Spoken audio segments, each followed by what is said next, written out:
So Radian6 provides social media listening, measurement, and engagement platform. Hey, I'm Chris Ramsey, VP of Business Development for Radian6.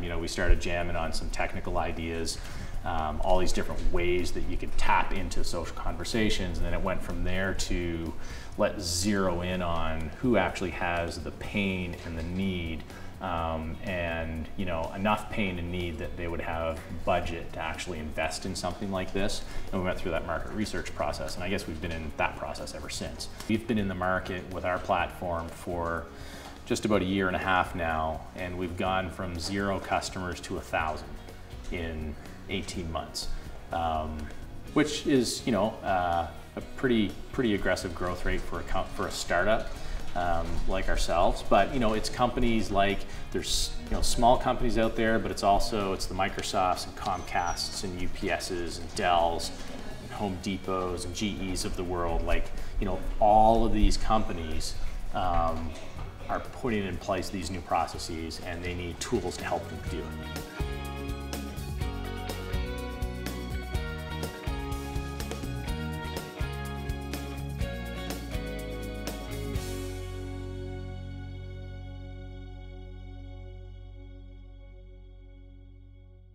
This is a tale about 2 neighbouring kingdoms, and how one kingdom had the misfortune of self-destructing, and the other, well, quite the opposite. This tale is a lesson in listening. The first kingdom was situated atop of a grand old mountain, and it was named Brandonshire, and was led by King Brand, who loved to tell everyone how great he was, and how great his kingdom was. Unfortunately, King Brand never listened to the peasants and plebs that populated his kingdom. He had no idea that they were all living a miserable life. They constantly mumbled to each other about how the king would never listen to their concerns, and major challenges like brown tap water, random and unjustified hangings, and rotting produce, they were never resolved. People in the village would badmouth the king so bad, saying things like, "He's such a moron. He tells us that we're all happy and that he is so great, but we have poppy water. Half of us have had our heads cut off or have been hung. Not to mention there's no fresh carrots and celery." I think we're going through right now one of the biggest revolutions in communications. Hi, I'm Marcel Lebrun. I'm the CEO of Radian6. Brands have always focused on, well, how do I make people aware of a product? And typically they choose mechanisms like advertising and whatnot. The truth is, today, awareness is really not what matters. And now with the internet and social media, we have this whole new characteristics going on with everybody being a participant, everybody being a publisher, with, you know, millions of conversations going on, and really things moving from push or interruption-based marketing to really more of conversations. When people have a need, the first thing they do is they go to their trusted network, and the things they trust less are media and ads and things like that. The things they trust more are their friends. So ideas propagate through networks of friends, through the social graph, as people say, and that might be your Twitter friends, your Facebook friends, or your next door neighbor. Now with online, of course, anyone can read anybody's stuff. Let's say I'm a digital photography fanatic and I blog about digital photography, and I know what I'm talking about, and that will cause an audience to grow who's interested in what I have to say. What that does is it grows my influence as a person who's an expert in the subject matter of digital photography. There was a blogger named Jeff Jarvis, and he wrote an article one day, coined the term Dell Hell, and really described his customer service experience with obviously a brand that isn't reflective of what Dell would like to communicate or would like people to understand. If a consumer has an issue, a legitimate issue with a brand, and previously had no means to get it dealt with other than to complain, and if the brand ignored it, they had no place to go, they might become a negative advocate for the brand, but they affect 1 or 2 friends. Now with the social web, they have this huge voice. And what's interesting is there's people complaining every day. This is what's powerful about the social web. It can resonate with ideas that matter, and brands can't ignore it anymore. One morning, King Brand came out to do his daily speech, and he was talking to an empty square. Not only did he never listen to his people, he did not even know that the crowds were dwindling until that very morning. It was a lonely and desperate sight.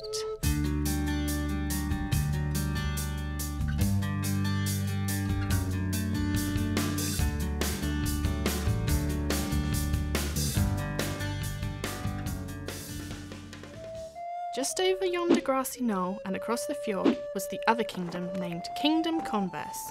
The king of this kingdom was named King Connell, the two-way conversationalist III. King Connell was a flat organisationalist, and he didn't believe in setting himself apart from his people. One day, many fortnights ago, he decided to knock down his castle. He used all the bricks and stones from the demolition to make a bunch of comfy benches around a great big fire pit where they could have community campfires and roast marshmallows all night. And that they did. Every night, King Connell would gather the people of his kingdom together and have sing-alongs, roast weenies, and discuss issues. A lot of the issues that the people had would be listened to by the whole community, and the king would discuss ways to fix any problems that they were having. After all, they were honest tax-paying citizens of Kingdom Converse.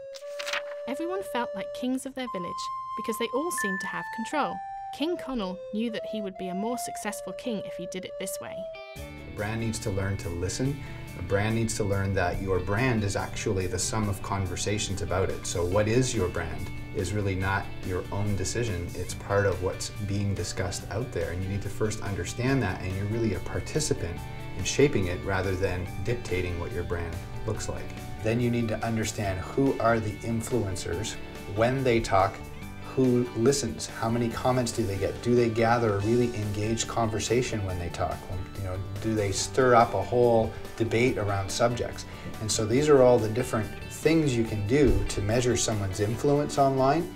Influence is always subject related. You can't be, it's different than popularity. Hollywood actors are popular. A lot of people know about them, but they may not be necessarily influential depending on the subject matter.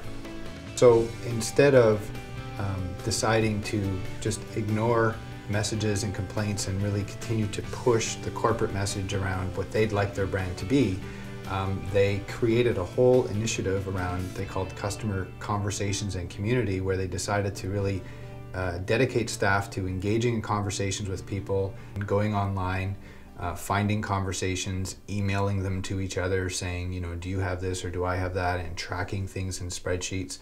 So you end up getting just a lot of work on administrative tasks, less on the actual customer engagement tasks. And then you'd also, by doing that, maybe not get all the conversations, or you might find them a little bit late and then you're not engaged as early as possible.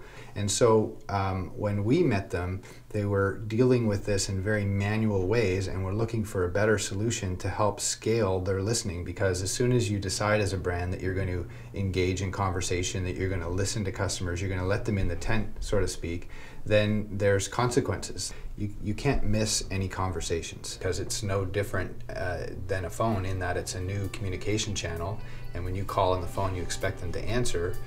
When you have a question online, you expect them to answer. So the speed that you discover the content is very important. Then the other thing is just collaborating and coordinating with your organization and keeping a corporate memory about things. So somebody complains, you need to know this is the third time this month he's complained, and you've already had 2 engagements with this person, so you have the context that you need to respond. So our tool manages that kind of conversational history and the workflow with who has the relationship and those kinds of things, so that you can actually wisely respond as opposed to go in blind. Now you can have confidence as a Dell customer that if you go on Twitter or on your blog and you have a question or an issue, that you can call out to them and raise that, and they will respond. And then what it did for them is it transformed them from a brand that maybe is a little bit difficult to get in touch with and get problems resolved, to a brand that'll actually come and find you when you have an issue, or come and say thank you when you bought something, which completely blows customers away. I think Dell is very confident that they're on the right track and that they have the right view of what a brand looks like that engages and listens to customers. And what's important here is you will be able to find individuals who, I think, in error, are taking the techniques and tricks of traditional media and trying to apply them to the social web by gaming things to try to promote ideas. So if they take an approach of how do I push ideas and try to help them propagate, or how do I make something go viral, or those kinds of things online, they'll probably actually not succeed. But what I think is effective buzz marketing is really saying, what are the conversations about my brand? How do I participate in them? How do I reflect on what's being said? How do I respond to what's being said? How do I just genuinely engage in relationships with those that are either, you know, fans or customers or you know, work with competitors, whatever it is. And so really it's about growing advocacy, it's about growing, you know, positive word of mouth, but doing it genuinely as opposed to tricks of trying to propagate ideas, you know, through social networks in some way.